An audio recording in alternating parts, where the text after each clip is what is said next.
There was a time when every hometown had its own rhythm. Slow, steady, familiar. You'd hear it in the jingle of a shop door or the crackle of a drive-in speaker. But those sounds are fading now. In this video, we're bringing back 15 forgotten pieces of small-town America. Stick around. You just might find a memory waiting for you. Number 1, drive-in theaters. There was something magical about watching a movie from the backseat of your parents' Buick. Windows rolled down, a breeze full of popcorn and cut grass. The speakers crackled, bugs tapped the windshield, and families piled under blankets with homemade snacks. You weren't just going to a movie. You were stepping into a memory. Teenagers fell in love under that flickering light. Kids drifted off to sleep with cartoons dancing on the screen. And parents? They got to pause the world for a while. Most drive-ins have vanished now, but close your eyes, and you can still hear the movie starting. That sound? That was summer. That was America.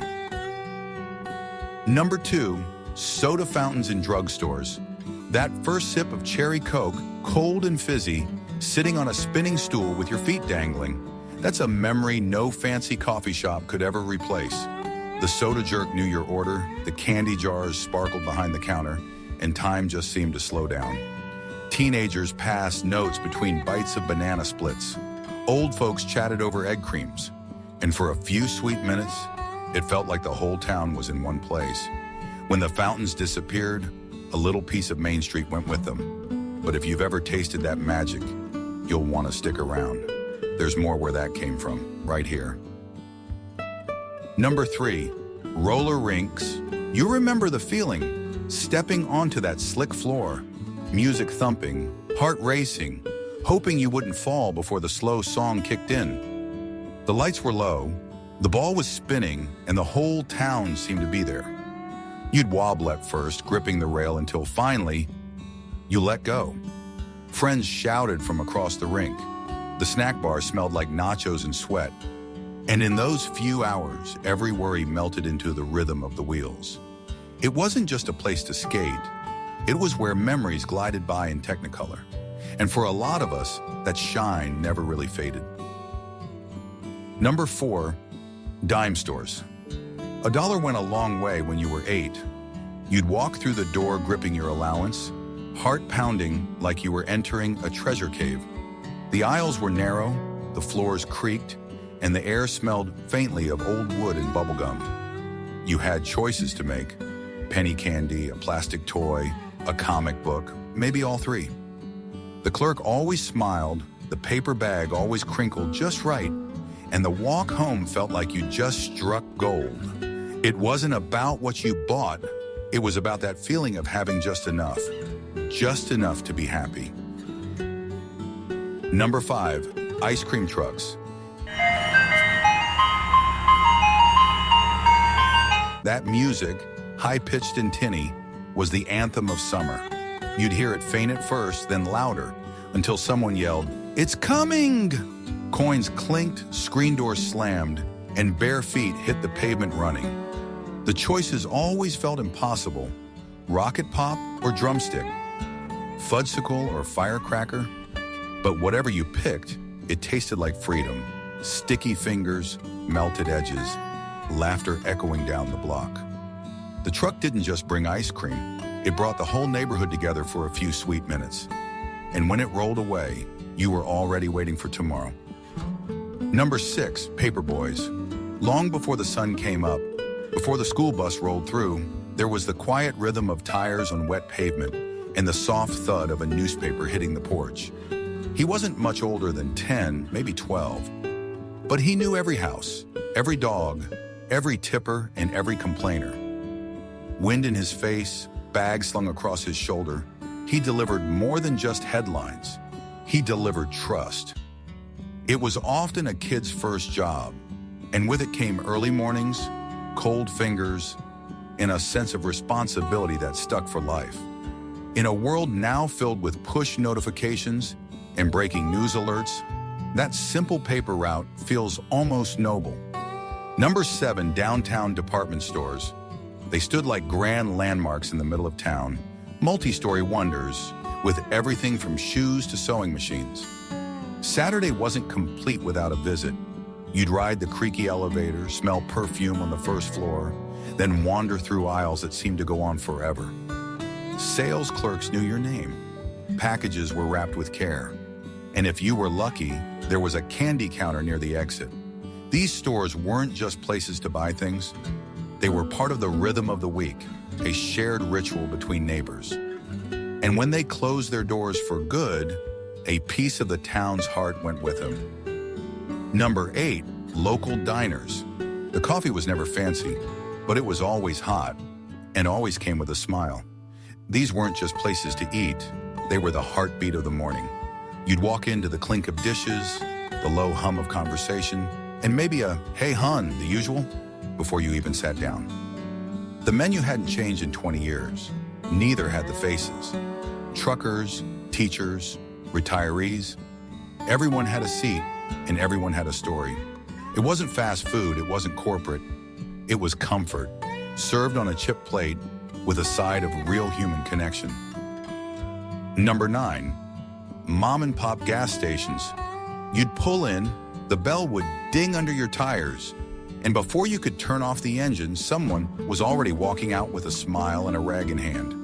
They'd pump your gas, clean your windshield, maybe check your oil, and ask how your family was doing while they did it. No rush, no upsell, just service the way it used to be. These places weren't just for fuel. They were where folks caught up, where trust was built, and where a handshake still meant something. Now most are long gone, replaced by cold convenience. But if you ever knew one by name, you haven't forgotten. Number 10, community pools. On the hottest days of summer, they were the only place that mattered. You'd show up with a rolled towel, $2 for snacks, and hopes of staying until your fingers turned pruny. The water was loud with laughter, cannonballs, Marco Polo, lifeguards blowing whistles every 5 minutes. You made friends there, rivalries too. Maybe your first crush sat 3 towels down, eating red licorice and pretending not to look your way. It wasn't just a pool. It was where summers happened, where time slowed, the sun stuck around, and for a few hours the world was nothing but chlorine and joy. Number 11, town parades and festivals. The whole town showed up, whether they meant to or not. You'd hear the drums before you saw the band, feel the bass in your chest, and catch that first whiff of popcorn and grilled sausage from a street vendor. Kids waved from floats, local queens tossed candy, and every face in the crowd seemed familiar. It wasn't flashy, it wasn't perfect, but it was yours. These parades stitched a town together, one trumpet, one tractor, one slow-moving fire truck at a time. You didn't just watch them, you felt like you were in them.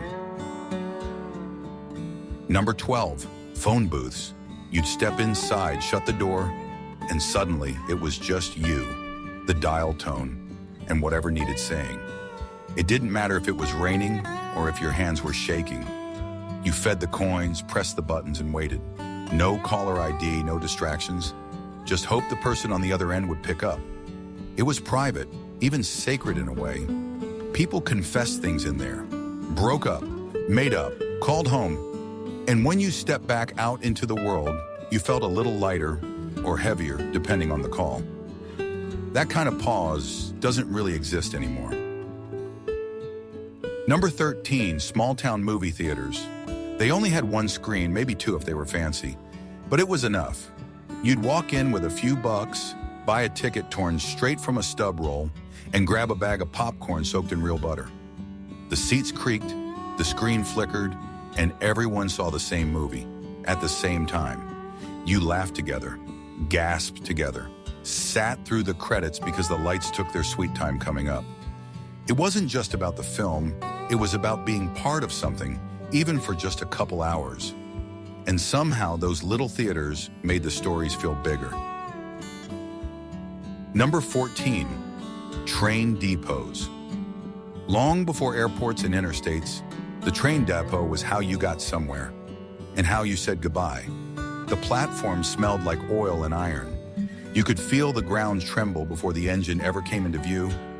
Some folks left for college, others came home from war, and sometimes people just stood there waving, not quite ready to let go. Inside, the ticket booth clicked steadily, the benches creaked under nervous legs, and the schedule board flipped with that soft, satisfying rhythm. It wasn't just a stop along the way. For small towns, it was the thread that tied them to the rest of the world. Number 15, front porches. They weren't just part of the house, they were part of the neighborhood. On warm nights, you'd sit out with a glass of sweet tea, maybe a paper fan in hand, and let the day fade away. Conversation started with a wave. A passing evening turned into an hour of stories. Kids played tag in the yard while old folks rocked slowly, keeping watch over the block. The porch was where life slowed down, where silence wasn't empty, it was comfortable. These days, we retreat inside, behind screens and fences. But there was a time when the front porch wasn't just a place to sit, it was where we belonged. Some of these fixtures may be gone, but they're still with us. In the stories we tell, the memories we hold, in the way we miss what felt so simple. If any of this brought back a smile, pass it on. Share it with someone who remembers. And if you'd like to keep walking down memory lane with us, go ahead and like, share, and subscribe.